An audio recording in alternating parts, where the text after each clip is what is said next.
All right. Hello and welcome to the Yet Another Value podcast. I'm your host, Andrew Walker. And with me today, I'm excited to have Louis Camhi. Louis is ex-Citadel and he's actually prepping to launch his own fund once he's gotten a little bit of time off and everything. So congrats on that. I'm excited for you and I'm excited to have you on the podcast. Louis, how's it going? Thank you. It's going well. Thanks for having me. Great. Well, hey, let me start this podcast the way I do every podcast. First, just a quick disclaimer for everyone. Nothing on this podcast is investing advice. We're going to be talking about a smaller cap deSPAC company that, some people might argue is a science project. So everyone just remember, especially this company, the risk level is much higher than your typical company. Nothing on here is investing advice. So let's get that out the way. Second thing, I want to give a pitch for you, my guest. Anyone who's read my blog knows that I have been very skeptical of SPACs in general, but there can be diamonds in the rough. And one of the reasons I've been skeptical is I don't find a lot of people doing great work on them. Most of the work comes down to, when they deSPAC, they put out projections. And if you run the projections on next year's numbers, it looks kind of cheap and everybody's getting their face ripped off. But I've been chatting and I know you've done a lot of work on a lot of these deSPACs and you've got some interesting angles and you can back up a lot of the positions you have, which I don't think a lot of people can do that. So I'm excited to have you on. I'm excited to talk about one of the companies you've done a lot of work on, and let's just go from there. The company we're going to talk about is ORGN Materials. The ticker is ORGN. Louis, why are you so excited about ORGN? Sure. Well, to start off, I share your skepticism of SPAC. So you should know that I'm not looking at this as, it's a SPAC, we got to own it. I'm happy to talk stats about SPACs. As I'm going to focus my fund on SPACs, but for ORGN specifically, I found in my career the most profitable trades are where you could ride a big trend. And to me, there's no bigger trend than ESG and the new focus on carbon neutrality. And so what ORGN does is they manufacture PET that is carbon negative. And what is PET used for? The most common use case that we think of is, plastic for bottles and whatnot. So think about that bottle at Pepsi being carbon negative in packaging. And there's many more use cases going through clothing and tires and building products. So to me, the critical dynamic is we know this trend on carbon neutrality, and in this case, a carbon negative input, and they're manufacturing it for the same price. So in the past, if you're a company, you have to choose, do I make money or do I go green? And now they don't have to choose anymore. And so to me, that's a no-brainer. And the PET is chemically identical to petroleum-based PET. So if you're, I'll focus on Pepsi and just use them as an example. If you drop that into your existing equipment, you get your bottles, no changing required, no retooling. Pepsi's obviously tested this, they're investors in the company. And to me, that's really interesting. And so, obviously we have SPAC projections. I know, SPAC projections on a whole have been discredited lately, but to me, they're on the right side of the trend. And if they can execute, there's going to be a lot of upside in the stock. And we could talk about the numbers and what this looks like, but you're riding a trend, you're early. Something I've been saying about this before is this is really like a venture capital investment. As you said, this is a riskier than normal stock. If you're wrong, the stock could really be a zero. And if you're right, the stock could be worth it from $5 and change up 5x, 10x, 20x, depending on some of the projections. And, that to me is a diligence and portfolio sizing question. But we have a lot of people saying like, I wish I could be in the Series C of Facebook. And there was obviously no mechanism for an individual investor to be in. Now, in fairness, for every Series C success story, there's probably a bunch of failures that we don't hear of, and we're glad we didn't invest in. So this is the opportunity to get in early, do your work, and know that if it works, you're going to make a lot of money. And if it doesn't, you're going to lose a lot of money. And you just have to be comfortable with that risk reward. And obviously I am, and that's why I'm talking about this today. Perfect. So I guess the first, and you covered it well. So ORGN, I think in the long run, they could do a lot of things, but the main thing they're focusing on right now is they take, I believe it's pulpwood, wood pulp. It's a wood-based product. They take it, but they can actually take other stuff. And they've got a process where they take that, they're going to convert that into a basic building blocks that could, it could make, I think, a plastic water bottle. They mentioned a lot of, they said, hey, the actual growing uses for this thing is seat covers, textiles, that sort of stuff. You can take that and you can say, hey, instead of making this out of something petroleum-based, make it out of something wood-based. And this is, not only is it better for the environment because it's not petroleum-based, but actually, if you take wood, I believe the thing they said is wood absorbs CO2. And normally when you use wood, that releases the CO2. So this is actually carbon negative because you're taking the wood, turning it into a plastic feedstock, and then using that for something so that CO2 never gets released. So it's carbon negative. Am I kind of thinking about that correctly? That's exactly right. And I am not a scientist or a chemist, but that is exactly my understanding too.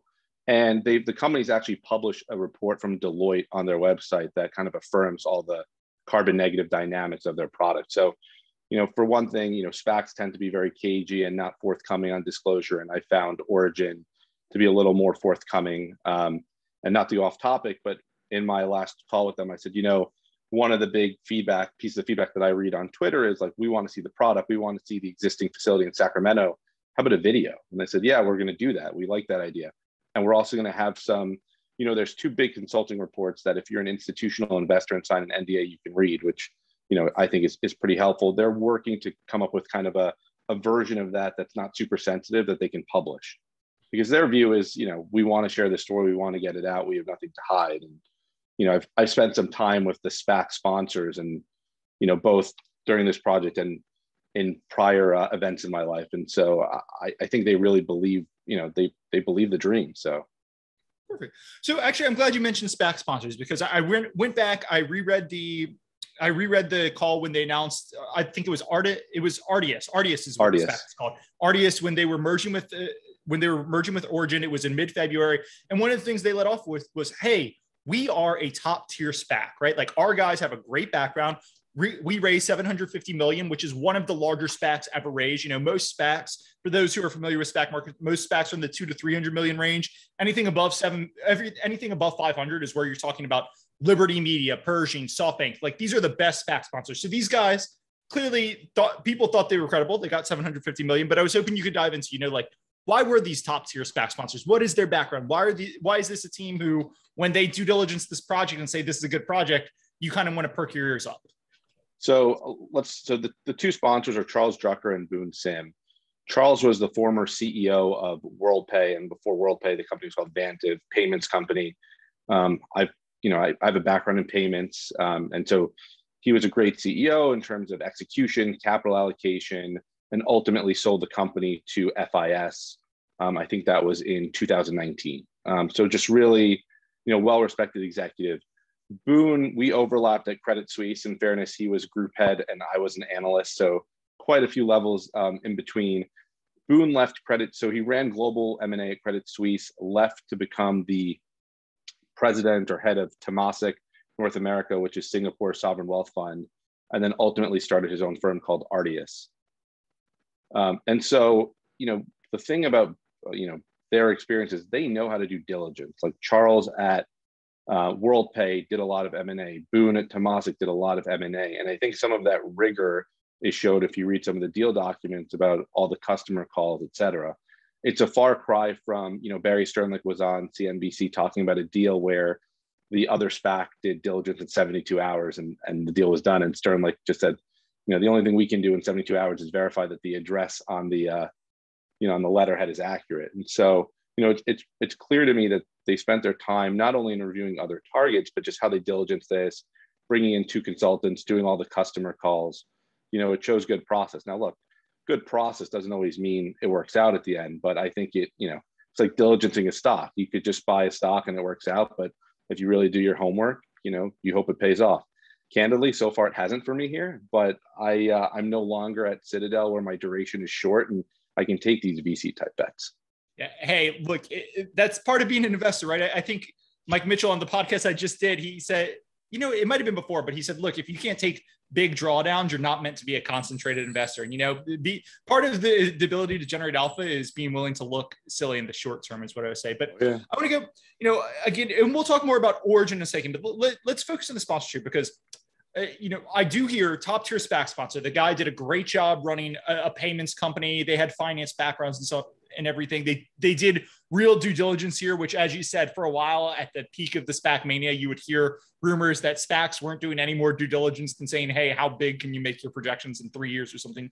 Real due diligence, real team. But I do worry, right? Like we talked about payments and financing background, and they wrote let's call it $1 billion check all in to fund a science project kind of. So why did these guys focus on ORGN? Why should we feel confident? Because they kind of went you would have thought these guys were looking to buy a Katapult or a buy now, pay later. And instead they got this really interesting tech, but it's again, science project. So why was this a choice, and why do you feel confident in their due diligence here? It's funny that the one SPAC he chose in that example is actually trading lower than ORGN and Katapult, but well, I do hear you there, but that was just the first one that came to mind. It's a fair point. And I would say, look, Boone is not only like a payments guy. When I was with him at Credit Suisse, like he was doing healthcare deals. He was totally across the board. At Temasek, I'm less familiar with everything new, but Temasek is very big kind of across the board. They're very big in ESG. So for starters, I don't think we should kind of put them in such a small box. The second thing is just knowing how to diligence deals. The reality is that you and I, could have shown up to a bank in December and raised a SPAC, and everyone would have said, of course, go right ahead. And so then we would have, my background is public companies. I just don't have that background in diligence. And so for guys like Boone and Drucker that have done so much M&A in their careers, knowing, sometimes it's okay to know that you don't know the answer. It's knowing how do you find the right answer. And I think, that's represented in bringing in the bringing the consultants. And then you take it one level further, these guys have all the corporate connections in the world. So being able to have those conversations directly with the Pepsi boardroom, helps you really get some insights into an asset in a way that, guys like you or I wouldn't be able to do. That's perfect. All right. So I've mentioned that I think we've given a good overview of the sponsor. I think we've given a good overview of, hey, Origin's dream is we take wood or some type of stock and we turn it into basically the basics of what right now plastics and petroleum would use. But let's talk about where they are in the process, right? Because this is a company that was founded in 2008. They're just, I'll actually turn it over to you. They're building Origin 1, they're building Origin 2, but they are no revenue right now. So I guess the two questions would be, what's the timeline for getting to revenue, for getting to EBITDA profitability and all that? And then alongside that, you mentioned some of the customers they're working with. How good do you feel about the backlog, the commitments and everything? And we might talk about that in a second, but obviously SPACs have had a lot of issue with backlogs, commitments, forward numbers and everything. So I want to make sure I address all of that. So from a timeline standpoint, Origin 1 is behind schedule. Like if you Google it, you'll find that out. And then the reason Origin 1 is behind schedule is they ran out of money. They didn't have funding. So let's just back up a second because I'm worried I didn't describe it. What is Origin 1?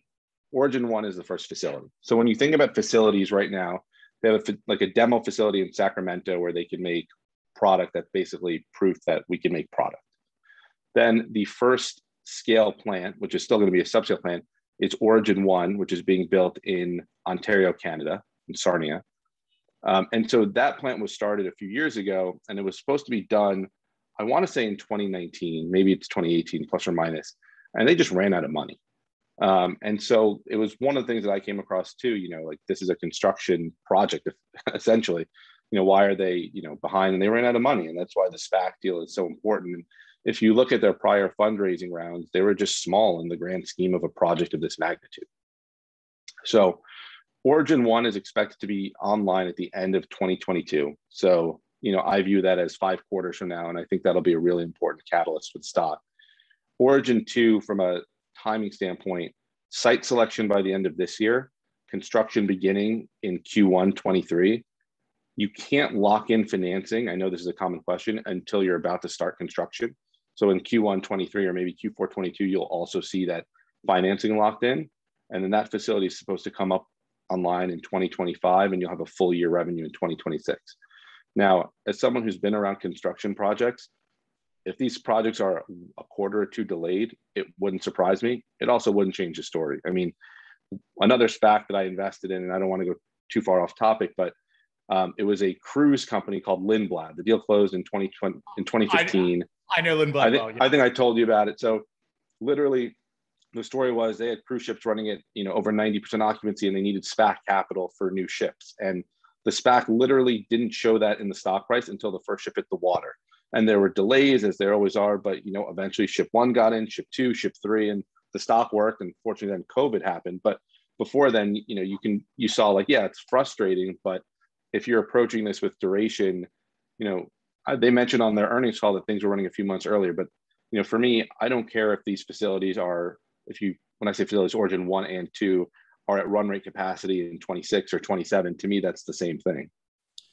So you mentioned Origin 1 was supposed to be done in 2018, 2019. Now they're projecting by the end of 2022. How much, just to give people an idea of cost, how much cost is in Origin 1 at this point, and how much total cost will Origin 1 cost? And then Origin 1 is subscale. Origin 2 doesn't have a lot of money in it yet, but how much will Origin 2 cost, just so people can start thinking about how big these things are? I'm going to tell you right now, I don't know those numbers by hand, which maybe I should, but that's one of the things about anything modern. You get paid for interpretation, right? You don't have to know the numbers off the top of your head. You get paid for interpreting. You can save the numbers in a spreadsheet. So Origin 1, $70 million of CapEx. Origin 2, just under $1.1 billion. So it's a good question. I'm not sure how much of Origin 1 has already been deployed. What I do know is that the modules have been, so these are set up as modules, which again, this part's above my head, but really interesting. The facility is basically delivered in parts and then has to be put together, run the electricity through it, et cetera, which Koch Industries is doing most of, and turned on. And so, 70 million for Origin 1, $1.1 billion for Origin 2. And, they put out a nice slide also. Here's how we're going to finance everything and some of the project finance assumptions, which we can touch on as well. Just to bring up a point you made though about, the backlog and whatnot. So one of the things I talked to the sponsors about was some of the other deals they looked at, and, this concept of revenue backlogs. And what they said was, a few of the things we looked at, like the backlog numbers were huge, but you had to put down a $250 deposit. And, I won't go into specifics, but if you, for instance, go for two of the EVs, when I was studying them, I made a reservation. I think one was Fisker, and I can't remember which was the other one at this point. And like you could put down, I think it was a $250 deposit, and $200 of it was refundable. So to me, it's like, okay, well, I don't know how much I can believe your order book. Now, with respect to Origin, there's some stuff we know and some stuff we don't. So they just told us that the order book was $3.5 billion, up from $1.9 billion when they put out their investor deck in May. So obviously a huge jump. But then the question is, how real is that? And, so if you look back at the investor deck, they kind of split out their order book, and they're not going to do this going forward, but they split it out between an offtake agreement and a capacity reservation. So the offtake agreement is a contract, it's binding, and it goes on the customer's balance sheet. And these are big contracts, right? These are $100 million plus contracts. And so they've said that so far they've had 100% of their contracts transition from capacity reservation to offtake. They all have to transition for project financing. So again, come that early 2022 date early 23 date when construction is set to begin for Origin 2, these will all have to move over. But, right now we're seeing a big increase in demand. $100 million contract means it's board level. This isn't some guy signing off on, a couple of electric vehicles. So they are strategic, but until they go, offtake, I guess technically they're, I guess you could see a cancellation. Now, in my opinion, one of the things that hasn't been debated here is the demand, right? There's demand for this product. And so I don't worry as much about cancellations unless, one, we think the focus on carbon neutrality is going to diminish, or two, there's a competitor. And while there may be competitors over time, everyone who's so frustrated with how long this project is taking, I have to imagine with first mover advantage, competition is not going to be for quite some time, if there even is competition. Okay, actually, that's great. So I have some more.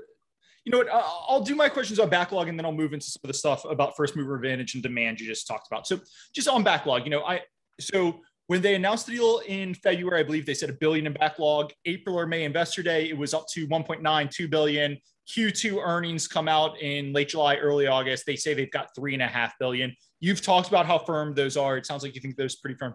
I guess, so that settles it, because as you said, a lot of SPACs, you had the Fisker thing where we were getting into real debates over what the definition of a pre-order and everything was. But one of my questions, it comes back to, you said I wouldn't be surprised if this construction is late by a quarter or two. I would say I wouldn't be surprised if this construction was late by a year or three. But if the construction is late, how cancelable are these contracts due to late construction, missed deadlines? Would Origin owe any penalties, any fees or anything? Because, I could see a scenario where this is built by 2028, but all their orders are getting canceled, or they owe huge fees to customers because they're too late? Well, to me, again, it comes back to the demand here, right? If you believe in the demand and a customer wants to cancel, well, you'll say, I mean, this is not how the real world works, obviously, but you would say like, okay, I've got the next guy who wants your spot. That's fine. And so if you look at some of the filings with the SEC, they did miss some customer deadlines because of these delays. And, you've just seen them, push down the road, no penalties. I think everyone here is rooting for success. I don't think Pepsi or Nestle or Mitsubishi care about some small penalty. They care that we have this target out there and we need to hit it. And we want you to therefore get product up and running as fast as possible. Perfect. Okay. So you've talked about a lot of demand for this product, right? People, big companies want to go carbon neutral. They want to go carbon negative, right? Yeah. Lots of demand for a product. Let's not forget the pricing of carbon credits. So that's another dynamic too. I'll actually get there in a second, but agreed. So there's tons of reasons that companies want to get carbon neutral products, and to get a product that in this case is basically plastic, except without the carbon. I mean, that's pretty much the dream.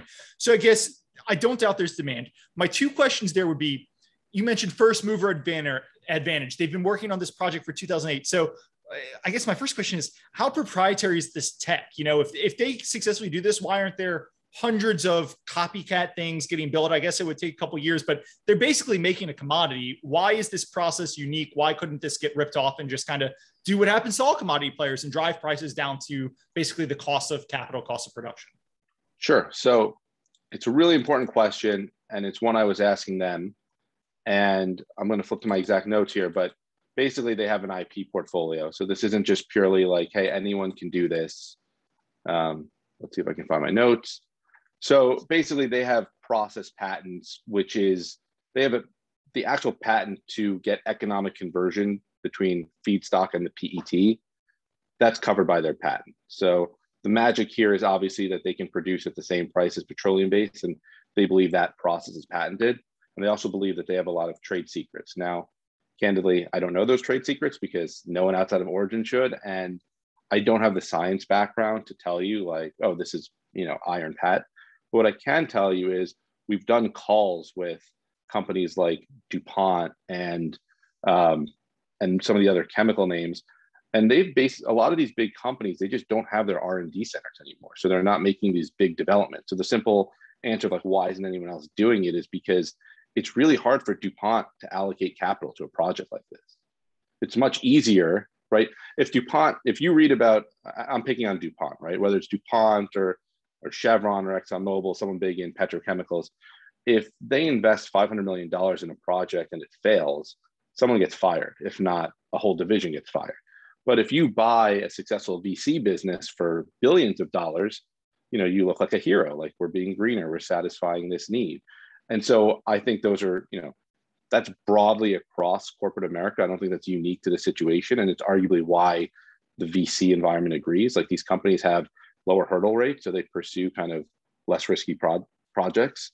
And so, the feedback we've gotten was if this is successful, it's more likely you'll see partnerships and M&A versus just outright competition. Now, I'm sure there's some places like China where there's a history of, IP being abused or whatnot. Maybe there's risk there, but I think in places like the US and Europe where, IP protections are greater, they shouldn't have as much of an issue.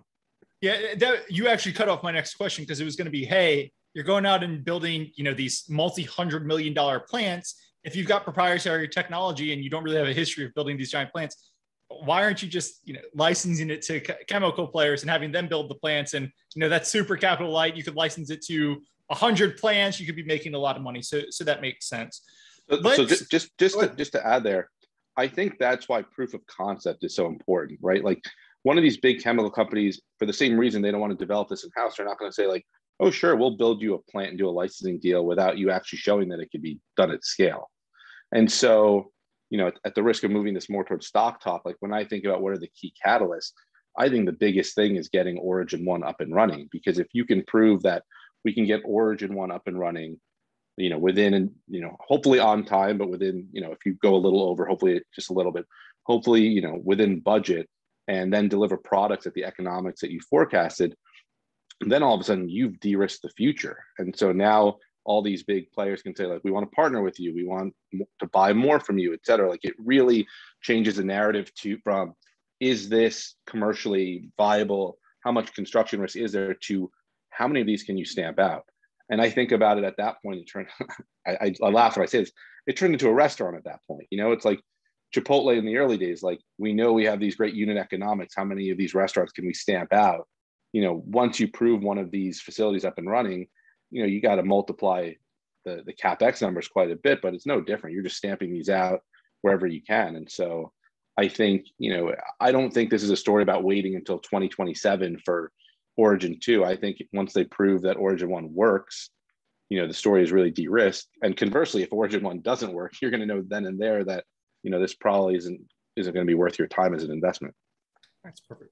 I want to talk about construction costs in a second, but let me just talk about demand real quick. You mentioned you think the demand is there. I don't disagree with you. I think companies want to go carbon neutral, but one of the big places I've run into problems, and I noticed this in the calls where they said, hey, we've built into our models that we're going to get, I don't know the exact numbers, but if plastic feedstock costs a penny, we're going to get a penny and 0.2 of a penny or something, right? They said they had built in a little bit of a premium because they are a carbon neutral thing. I hear that. It makes sense. I know companies are willing to pay up for it, but I've always just kind of been of the opinion, and I think I've seen this play out several times, when the rubber hits the road, if your ESG material if your ESG input material is a little bit more expensive than, the traditional plastic material or something, when the rubber hits the road, a lot of times you will have trouble getting people to switch over because, companies, they're economic creatures, and Absolutely. There's tragedy of the commons. They just want the cheapest input. So my two questions are, do you feel comfortable with that assumption? And if you don't, or even if you do, if this is kind of cost neutral, if they're selling at the same cost as a traditional petrochemical input, can this thesis still work? So in talking to the company, they always say, we don't want to price at a material premium because we want to scale this business. What we want is to look at the cost of existing PET and look at the cost of the carbon credits. And basically, we want to split the carbon credit with the company. That's how they view it. Now, they won't go into the weeds of, is that a 50-50 split, a 90-10, et cetera. But I don't think, when you look at their pricing versus Danimer PCT, you'll notice Danimer and PCT, the pricing is much higher. And, their product right now is recyclable, and for Origin, that's supposedly down the road. So if you want to place value on that, but their goal is just to be the scale provider. They don't want an excuse. And I was trying to find it in my notes. They gave the number for what their break even is relative to oil prices. And I want to say they're cost competitive with like $20 oil. So they really have some flexibility here, even in a, down market for petroleum. Perfect. Let's talk construction costs, right? Because as you said, this could come in a quarter or two late, and you wouldn't be surprised. My experience with anyone who's building a big plant, especially this is a pretty or novel, a little house, but especially something novel. You estimate it, and then when it's done, MSGE, they're building this sphere out in Las Vegas, which is going to be the most technologically advanced concert venue in the world. And they came out and they said 1.3 billion. And as soon as they said that, everyone laughed at them and said, no way, guys, that's going to be, by the time it's all said and done, it's going to be 2 billion. And MSG kept defending it. And then every quarter their cost estimates would creep up. So I guess my question here is, they say, hey, we've got enough cash, we've got enough capital to fund Origin 1 and Origin 2, and we have 100 million left over to go for Origin 3 through 6, but we'll figure it out once we get Origin 1 and 2 built. We'll talk about the funding in a second, because I think there's questions there as well. But just on the costs, what do you think about their cost estimate and how you get comfortable? Because I know you've done work here. I'm asking the leading question, but how do you get comfortable that there's not going to be massive cost overruns here? So honestly, to me, the biggest risk here is construction, whether it's on the pricing or execution or just the whole thing. There's real construction risk. And listen, you can hire the best E&C companies, which they have. And I don't know if you felt this way or not, but I felt like their second quarter deck was a lot of name dropping. Like, we want to show you who we're working with. And so from my standpoint, my estimates are going to be no better than the best E&C companies in the world, and from, the consultants involved.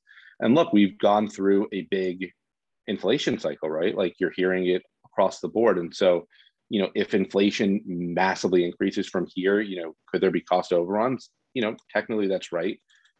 In speaking to the company, the two data points that I can share are they priced everything based on commodity levels in 2019.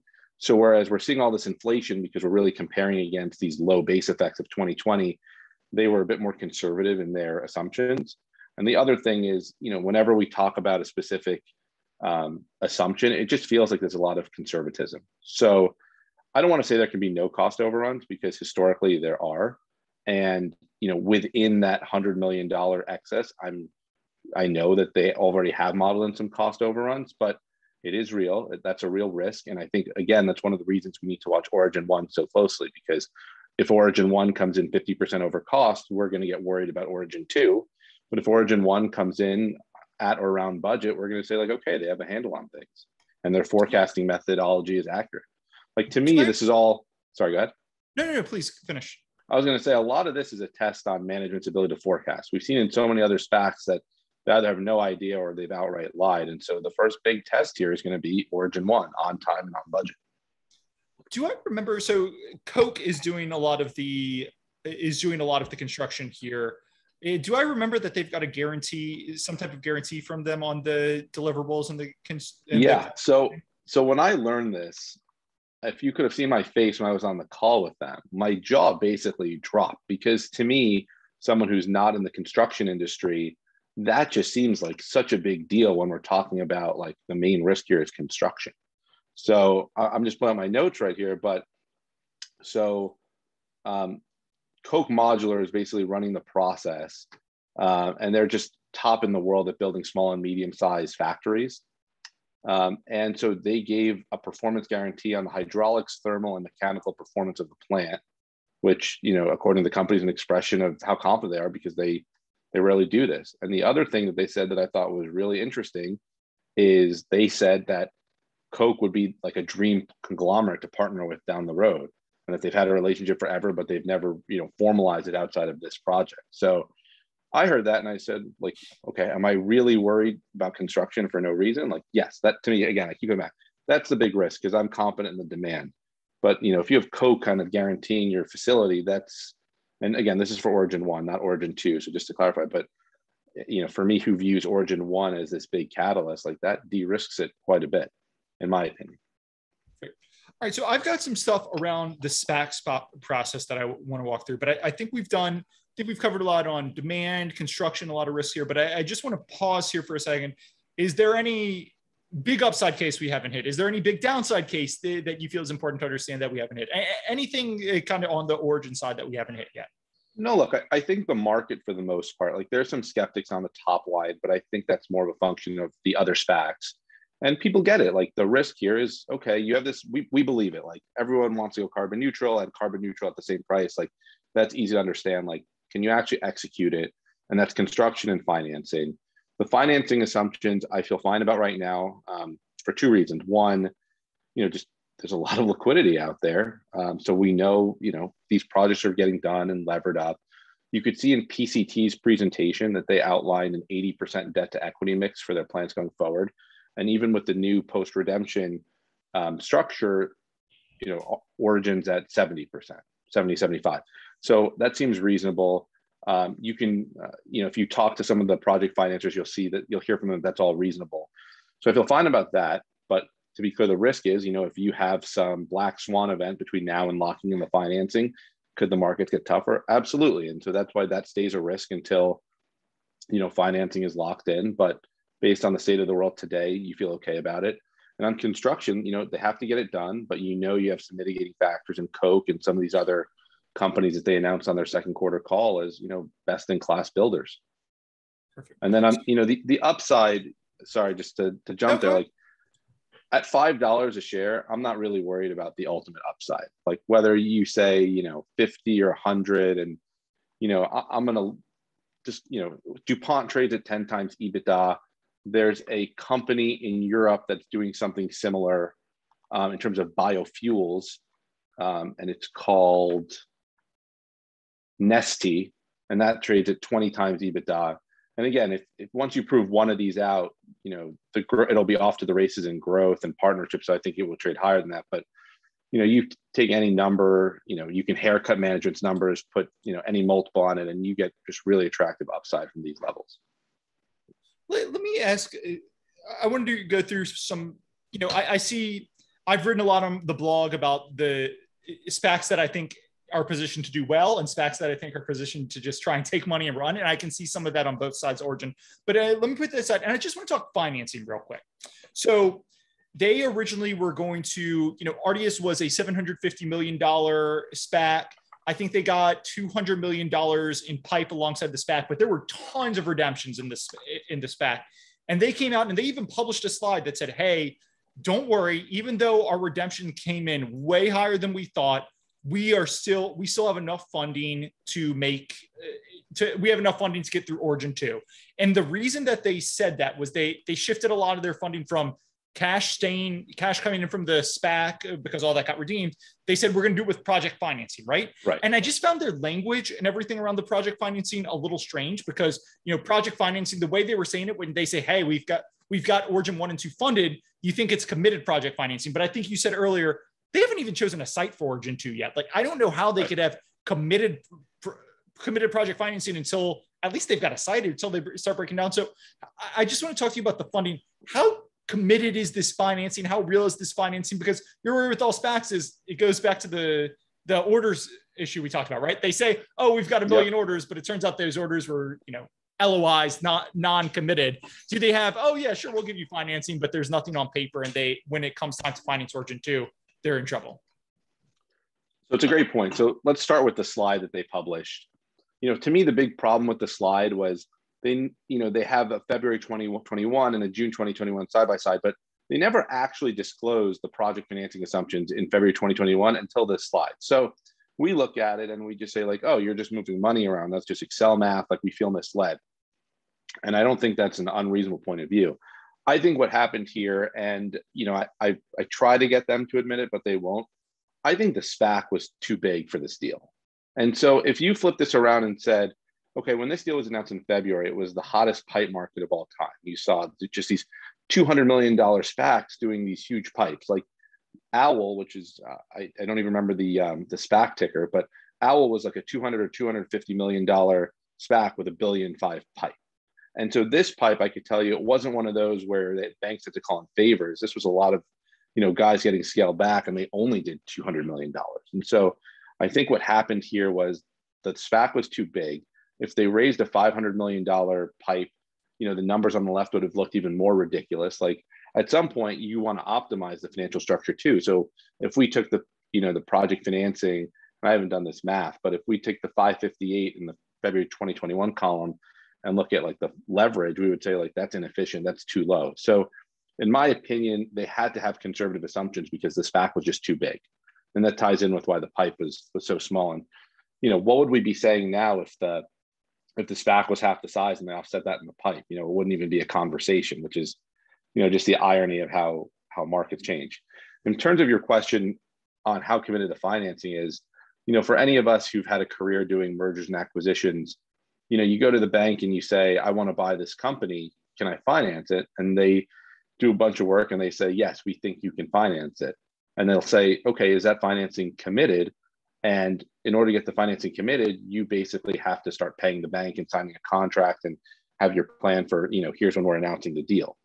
And in M&A deals in that scenario, that happens, weeks before the deal is announced. And so to some extent, it's very similar to how, the project financing here works. Like, you can go to them now and say, we want to do this project.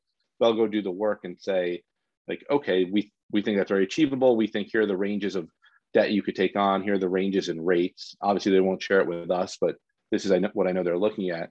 And only when it gets closer, that's when the financing gets committed. So if you have a 2008, 2009 type event happen between now and locking in this financing, like, that's a real risk. I would call it a low probability event, but it is absolutely something where all lending stops. Well, banks are going to say like, well, we don't care, So to that standpoint, I would say like, they are as the ability to raise capital is probably as high as you would think right now, but right now is not the beginning of 2023 when it's going to be committed. Okay, perfect. Let's see. They, at scale, they're projecting EBITDA margins of 60%. I'm not a chemicals analyst, but that does seem pretty high for, they're making a commodity input. Yes, it's ESG. Yes, I think there's demand for it, hopefully proprietary process, but 60% seems pretty high. Could you just talk about that long-term margin outlook? So in the little bit of what I've learned about the chemistries, most of these specialty chemical companies take refined inputs and create more refined outputs. The big difference here is because you're taking pulpwood, it is an unrefined input, and then you're making a refined output. And so because of that dynamic that there's no refining done beforehand, and the product is just the input is so cheap, that's what accounts for the 60% margins. So theoretically, even if we ignore, I mentioned earlier the risks around we're going to get a premium because we're going to split the carbon credits or anything. I mean, theoretically, these guys should be the lowest cost producers of all of the inputs they're making because they're using a much cheaper input to make their own input. In theory, that's exactly right. And I'll tie it back to Origin 1, right? Origin, like right now we can have this debate and I can tell you like, oh, it's because, you're comparing refined versus refined, unrefined. And, to me and to you, that probably makes sense, but we still want to see it. And so, Origin 1, actually proving that concept, I think all of a sudden everyone's going to say like, okay, this is interesting. Let's go back to, this came public through a SPAC. I've been keeping track of things good and bad with SPACs. Some of them are all bad and some of them got a lot of good in it. And I see both sides of this. So I just want to walk through some of the stuff, and we've already hit on some, but the first thing we talked about management here, this was a big SPAC.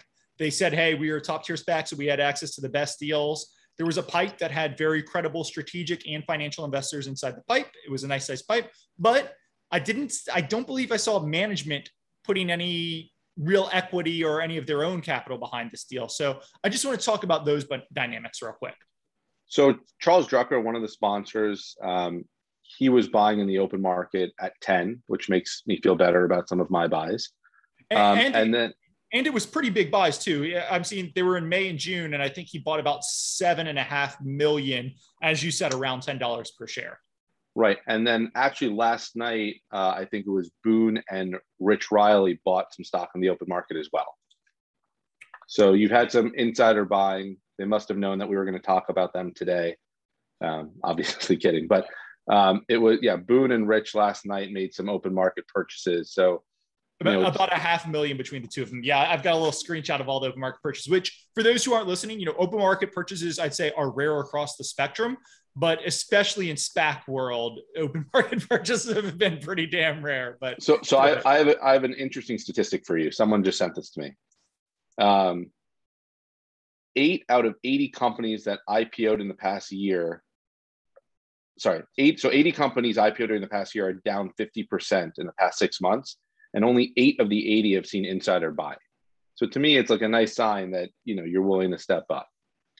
And listen, I mean, I don't want to take this too far off the rails and talk to SPACs. Like we know sponsor economic math. We know, that the sponsor are here for a low basis. So, putting in more capital, considering the size of their stake, I think is a nice show of confidence. So I talked about the bad. They didn't really put any new equity in the SPAC sponsors, but they did open market purchases. I guess I also want to acknowledge the good side too. Apollo came in here when the SPAC was, it's never good when redemptions run so high that you need a backstop, but when they needed a backstop, Apollo came in, wrote a nice size check, got this over the finish line, and they didn't really demand too much for, if it was I was shocked at how cheap they did it for. They did it for a 3% fee, which can you give some more background on the Apollo and kind of what they demanded, what they got, what they did? Sure. So this is all publicly filed. They got a 3% fee for providing capital, and they put up $30 million. So if you think about that on a per share basis, they were buying at $9.70 versus 10. It's really not a big deal at that point. And Apollo subsequently they put out an ESG report annually. They talked about Origin. So I just thought it was interesting that clearly they saw value. I'm sure they don't feel so great about it right now, but they saw value at 10 that they were willing to put in this capital at only a 3% discount. I've actually talked about how I think pipes need to evolve, and we can have that conversation separately. But it just goes to show you that you have some of the smartest investors in the world willing to commit at, much higher prices. Yeah. And Apollo's doing the work on construction. They're doing the work on, the viability of these projects. So it's just, when you think about who's checked off and who's kind of signed their name to this work, besides like the original Pepsi, Danone, and Nestle, besides the consultants, you have, guys like Apollo, guys like Capital Group, guys like Baron Capital. So some pretty sophisticated investors also kind of, rubber stamping it, so to speak. The more I thought about it, I just thought the Apollo writing that check was probably the most bullish thing I'd seen in a SPAC, because it's not a crazy large check, but it's a $30 million check. That's meaningful size. And they came in, they basically did it at 3% discount to trust. They basically did it at trust. We're 50% below that price right now. So you get a pretty good discount. But the fact that they were willing to come in and do that, it said to me that they had done serious work on this and they saw the story. I just thought that was really bullish. I would also add, as we talk about financing risk, well, now you have as an investor, and I'm sure there's a relationship there between, the sponsors and Apollo, like you have arguably the best financing firm in the world. So that's a pretty good place to be if you want to talk about, well, what happens if we have a financial crisis between now and then? It's like, well, maybe the terms get a little worse, but you have someone like Apollo in your pocket that has, hundreds of billions of credit designated assets. Like that's a good relationship to have. Yeah. Most of the things where I've seen people come in to backstop or save a backstop are, we're getting, convertible debt that pays a 6% interest rate and converts at 11.50 or something, which that's extremely expensive paper, right? You get a free call option. There's lots of cash that's coming into the company from the pipe and everything, and anything that remains back. So that's great paper to have if you can get it. Just the fact that Apollo was coming in for a straight comment struck me as pretty good. Let's go back to some of the bad. I think if you just showed me ORGN in a box, nothing else, I would look at it and I would say, this is a SPAC that's buying a science project. It was announced mid-February, absolute height of SPACmania. And, you mentioned in their Q2 slides, they had name dropping left and right, all of these things, which I get, you want to show the credibility of your project. But at the same time, whenever you see all these name drops for something that's probably a lot of sizzle and not quite a lot of stake yet, you get really worried. And their deal deck include a comp to disruptive tech, which the comps that they had there were Beyond Meat, Plug Power, Tesla, Sunrun, and Desktop Metal. And you say those 5 names and you say SPAC at the height of February and you go, yeah. I know what they're comping to every meme stock. I know what they're going for. So I just see a lot of red flags circling around there. And I was hoping you could I know I threw a lot out there. I was hoping maybe you could help me address them. So I'm sure I'm going to forget parts of that question. So just please remind me. I'm not trying to dodge any of it. So I'm just the king of 7-part questions right now. I'm just throwing everything else out. It's like one question in 27 parts, like back to school. But so what I thought was interesting, and I talked to them about, okay, you like ESG and key themes, why not EV, for instance? And they said, well, 2 reasons. EV looks like one of those areas where there's going to be 1 or 2 winners. Tesla seems like one. I don't know who's going to be the other. And the multiples at the time were absolutely crazy. And you look at, and they have arguably just as much execution risk as ORGN does. And you look at ORGN and you say, like, okay, if I look at EV to the 2026 base case EBITDA, and I know everyone's going to jump down my throat for saying 2026, but everyone's doing the same for the other SPACs. Let's be like for like, and we don't have another basis. It's trading at under 3 times EBITDA. So to me, what was interesting about this is you're not making a bet on valuation. This isn't like, I'm buying something at 5 times revenue and the comps are at 10. So hopefully it goes in between, I make money. This is binary because if it works, it's not trading at 2.7 times. And even if you cut that EBITDA in half, it's not going to trade at 5.5 times, right? So I think from the standpoint of, this was announced in peak SPAC, I think that was true. Like I said, I think they did themselves a disservice by not getting the peak SPAC pipe, but again, that aside, that's done. So I don't think valuation's an issue here. And these guys are very valuation oriented, having run fintech companies, which are like the ultimate GARPy investment. So I'll say that's part 1.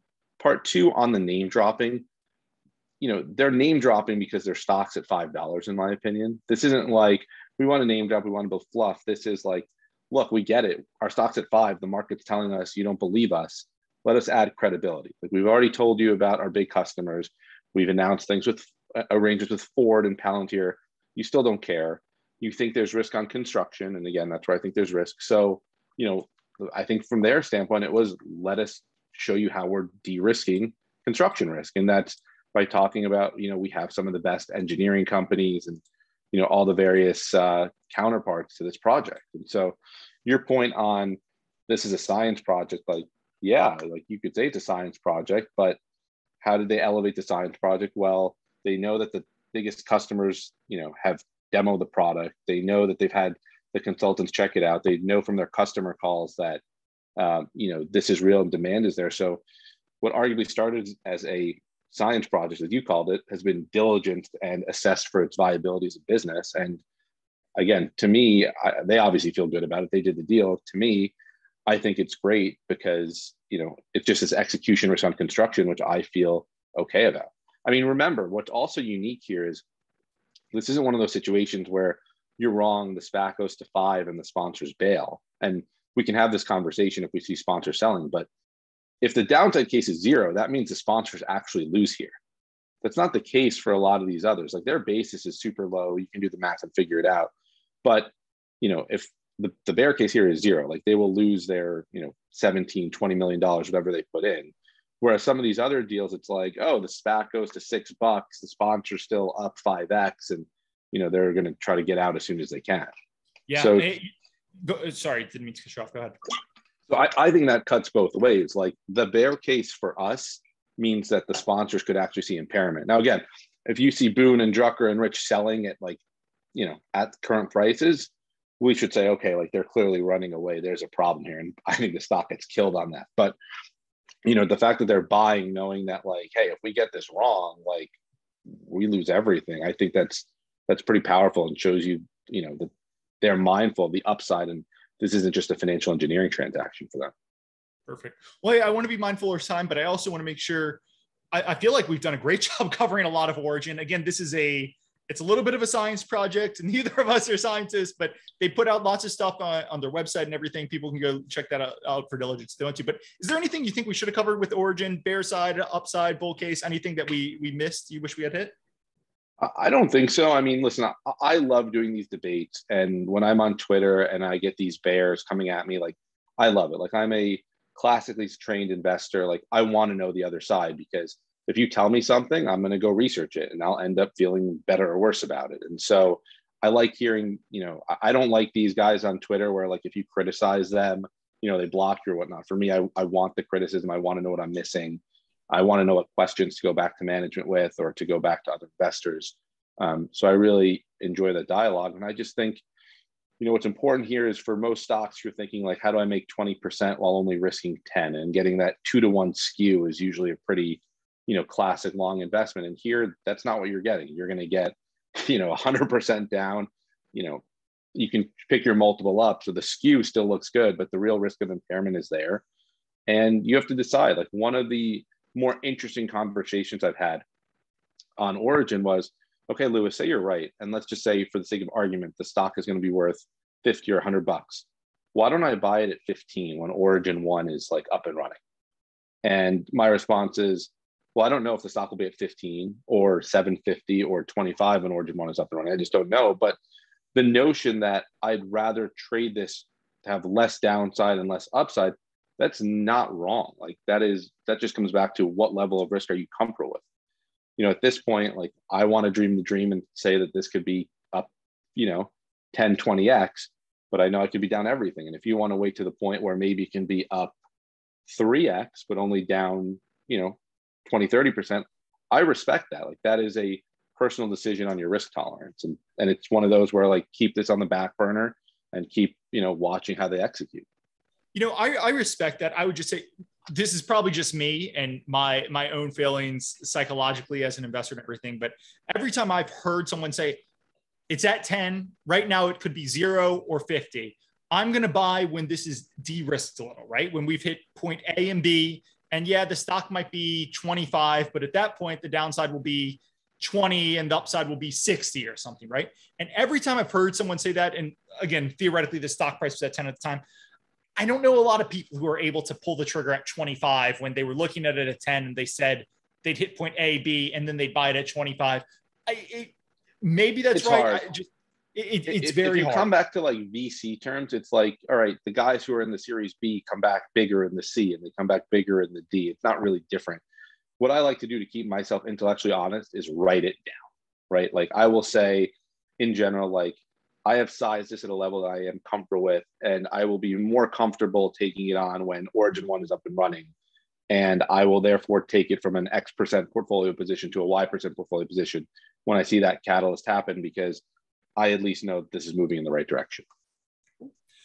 I been over an hour, want to be cognizant of your time. I think we hit everything Origin. I know you follow a lot of other SPACs though. Just if people are looking for other places to research, if I'm looking for the next podcast to have you on for, what are the other SPACs that are kind of, or I guess it's deSPACs, but what are the other deSPACs that are? I mean, honestly, we can talk about the market more broadly. I actually think Katapult after its implosion could be kind of interesting, which, you know. I tweeted this out. I know you saw it because I think you liked it, but they had an excuse. Hey, we had to, you know, they did the typical, we deSPACed and we slashed guidance. And they said, the reason we're slashing guidance is all of our firms we were selling into, their IT staff, when they were told you can't work from home anymore, they up and quit. So the IT staffs we wanted to integrate with weren't there. It was maybe the stupidest excuse I've ever seen for missing guidance. Well, so I don't trust the management team, which makes it hard for me to invest. But what I will say is, if you look at their performance versus Wayfair's US performance, it's exactly the same, right? And Wayfair is 70% of their business. So it's not really surprising. Like 70% of your business goes down, you're going to go down. Your biggest customer withdraws guidance, you're going to be forced to withdraw guidance, because if you maintain guidance, you're either lying or you're telling something about your customer that they don't want to admit.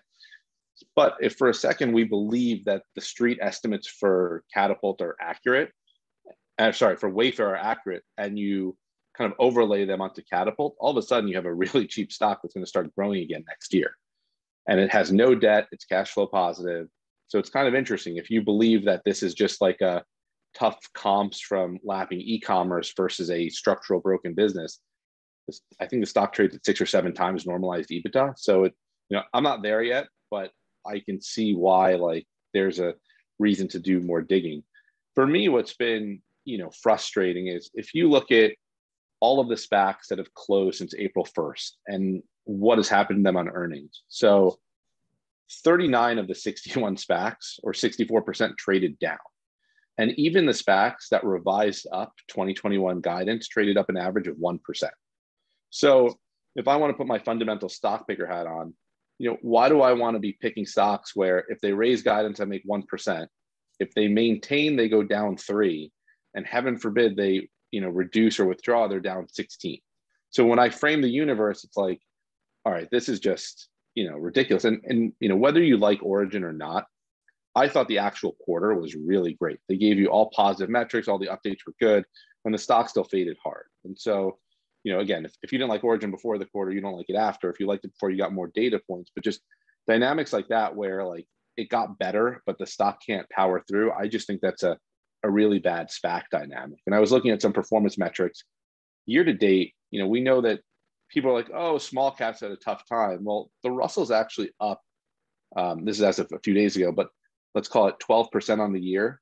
And SPACs have underperformed by 3,600 basis points. So I just look at it and I think there's going to be a lot of really interesting kind of value plays to buy off the bottom and some baby with the bathwater. But I'm also not willing for too many names to step in and, you know, swim against the stream. Yeah. And just, I guess I'll add 2 things there for listeners. We were talking about Katapult earlier. Katapult is a buy now, pay later company. They actually, most of their business is from Wayfair. And what they do is if a firm who is one of the larger buy now, pay laters, they've got a partnership. If a firm says we're rejecting this loan because, you know, Lewis's credit is too bad, we can't lend it to him, they pass it over to Katapult, and Katapult kind of does subprime buy now, pay later. And, you know, until they gave that awful earnings excuse and got absolutely slaughtered, I think most people would have pointed to them as an example of one of the better SPACs, right? Because Tiger Global wrote a big check into their pipe. They were growing, they were profitable, and they announced in December, which is kind of before the real SPACmania got really crazy. So you said, oh, it probably announced that a reasonable-ish multiple, big, serious investor into the pipe. But I mean, that thing, it was one of the worst excuses I've ever seen. And then on your thing with earnings, I've written before about Ironsource, IS. That's their revenue retention rate is like 150%. They're growing 30, 40, 50% year over year. They've raised guidance twice. They just announced a great Q2. They raised guidance and the market just doesn't care. And I'm with you. There's a lot of, there's babies thrown out with the bathwater. I think there's definitely a few babies thrown out with the bathwater, but most of the bathwater is really dirty bathwater here. Oh, I 100% agree. So, but it's funny. In February and March, I was making my list of like, what are the names I'd want to short? And that may be a dirty word for your podcast listeners, so I apologize. But you could just feel that euphoria that you feel in any cycle.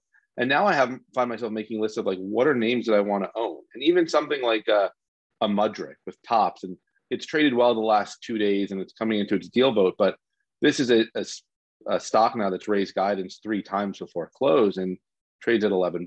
And it's a real business with cash flow at a reasonable multiple. The market just doesn't seem to care. And so you have these like negative technicals. I think the question of when do you start buying these? I don't think that's an easy question to answer. Even something like ALIT, like I'm a Bill Foley fan, and the stock is now under 10 and they've raised numbers twice. ALIT, go ahead. And it's a cash flow machine. It's a cheap multiple. There's really a lot of things to like here. And my view on something like ALIT is own the warrants because, they'll make good decisions. And over that 5-year duration, or whenever they take them out, like you'll probably make some money because it's just a cheap form of leverage. But, I'm looking at the valuation here for a stock that traded 8.5 times EBITDA, grows organically and has raised guidance twice. Like that just seems like a lot of hate when, the peers have, seen a lot of valuation expansion. A lot of these deals, going back to your point, they're priced in February. You just look at where the comps have traded, it's way down. And so you can argue like, oh, the comps are down 30%. So sure, the deal closing at 10 and going straight to 7, that makes sense. It's just doing what it couldn't do as a SPAC. But ALIT, you've only seen the comps go up. And so, I've written about ALIT on the blog, yet another value blog. I never mentioned on this podcast, but yet another value blog a couple of times. I'm putting my money where my mouth is. Full disclosure, I'm long, but not in crazy size or anything. I'm a big Foley fan as well. I think ALIT is going to be sold before the end of this year. So I wrote about it a couple of weeks ago. If you look at Camhi's Q2 earnings, which came out earlier this month, they said, we think the best risk reward in our portfolio is ALIT. Camhi actually stepped in, and when redemptions came in too high, they invested a lot of money to cover the redemptions. Last week, an article broke on Bloomberg that said Voya is looking to buy ALIT. And then if anybody looked, it was either yesterday morning or this morning, ALIT filed an 8K that updated all the change of controls for their top management team. So I think ALIT is actually pretty likely to be sold. We're talking this August 19th. So people can come timestamp. It's the hard thing about ALIT. So I got really excited about the deal too. Obviously, who wouldn't? But what's interesting is if you look at, if you think about the timing of how long an M&A deal usually takes, and the fact that Foley voluntarily bought stock to fill the redemption void, you have to think that no conversations were going on at that point. Because I disagree. If they were, because he's not buying stock on the open market. He's buying stock to fund the redemptions, and he's doing it in a deal with the company, not on the open market. So one of the reasons I'm always really interested when a sponsor funds redemptions is because they can do that owning material non-public information. Really? So that's shocking to me that he could buy at 10 and in theory the next day sell it at 14, right? I'm not a lawyer. Nothing on here's legal advice. Nothing on here's investment advice. Everybody should remember that. But my understanding of the way the rule works is a sponsor buying from a company or to cover redemptions is not an open market purchase. So you can do it with material non-public information in much the same way, if a company was going to do a pipe deal, they could come and they could give you all your material non-public information. You're buying from the company. If they give it to you, you can do it. So that is my understanding. That's interesting. It's not a guarantee. I want everybody to be very careful, understand it, nothing's investment advice, but at a minimum, I wouldn't be surprised if the company was saying, hey, Foley was getting weekly updates on how the business is going, the projections, and he decided to fund it. I would not be terribly shocked if he knew that there might be a little interest from Voya. Doesn't mean, hey, he might not even want to sell, right? Right. If you look at his track record, I know the big ALIT bulls think the stock's worth like $18. And so I doubt you'll see anyone come in and pay especially let alone Voya, 100% premium. But it's good to know, obviously, that there's strategic demand for an asset. I actually think one of the things that will turn around the SPAC market, and we're way too early for this, is you'll start to see some of the strategics come in, and GM will decide like, oh, this one EV company is actually not bad. Let me pick that off because it's trading at a depressed level. And I think as you see some strategic interest, you'll probably start the next cycle that results in exuberant prices and then back down. But you need something like that as kind of a blessing that there is some gold in this pond. You're probably right. And you've seen a little bit with DraftKings bought Golden Nugget, right? And that was a very nice premium. That was a very nice multiple number. But yeah, it's probably going to take a couple buyouts, a couple of companies actually coming and saying, hey, we're going to meet our numbers. This is pretty rare for a SPAC, but cool. Lewis, I got to be cognizant of time. Anything lingering on your mind you wish we had addressed here? No, really appreciate you hosting me, and hopefully we can do this again soon.